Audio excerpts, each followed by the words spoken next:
Flat కొన్నాక builder మిమ్మల్ని తిప్పిస్తున్నాడా? Position ఇవ్వకుండా డిలే చేస్తున్నాడా? డోంట్ వరీ, రెరా చట్టంతో ఇలాంటి బిల్డర్స్ని మీరు లైన్లో పెట్టవచ్చు. రెరా రిజిస్టర్ అయిన ప్రతి ప్రాజెక్ట్కి ఈ రూల్స్ వర్తిస్తాయి. సో ఈ రెరా ప్రకారం మీ రైట్స్ ఏంటో చూద్దాం. Power 1, right to information. Builder project plans, layout, schedule కంపల్సరీగా రెరా వెబ్సైట్లో ఎప్పటికప్పుడు అప్డేట్ చేస్తుండాలి. దీంట్లో ఏదైనా సిగ్నిఫికెంట్ చేంజ్ ఉంటే 2/3 ఆఫ్ బయర్స్ పర్మిషన్ కంపల్సరీగా తీసుకోవాల్సి ఉంటుంది. Power 2, position delay interest. Builder project delay చేసిన కొద్ది ఆ డిలే పీరియడ్కి మీరు కట్టిన అమౌంట్ పైన ప్రతి నెల ఇంట్రెస్ట్ కట్టాల్సిందే. Power number 3, structural defect warranty. మీరు హ్యాండ్ ఓవర్ తీసుకున్నాక 5 years వరకు బిల్డింగ్స్లో ఏ లీకేజెస్ వచ్చినా, ఏ రిపేర్స్ వచ్చినా బిల్డర్ తన సొంత ఖర్చులతో రిపేర్ చేసి ఇవ్వాల్సిందే. Power number 4, 70% escrow rule.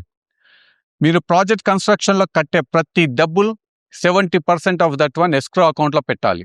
ఆ అమౌంట్ నుంచి కేవలం ఆ ప్రాజెక్ట్ కట్టడానికి మాత్రమే యూజ్ చేయాలి. వేరే ప్రాజెక్ట్ డైవర్ట్ చేసే హక్కు లేదు.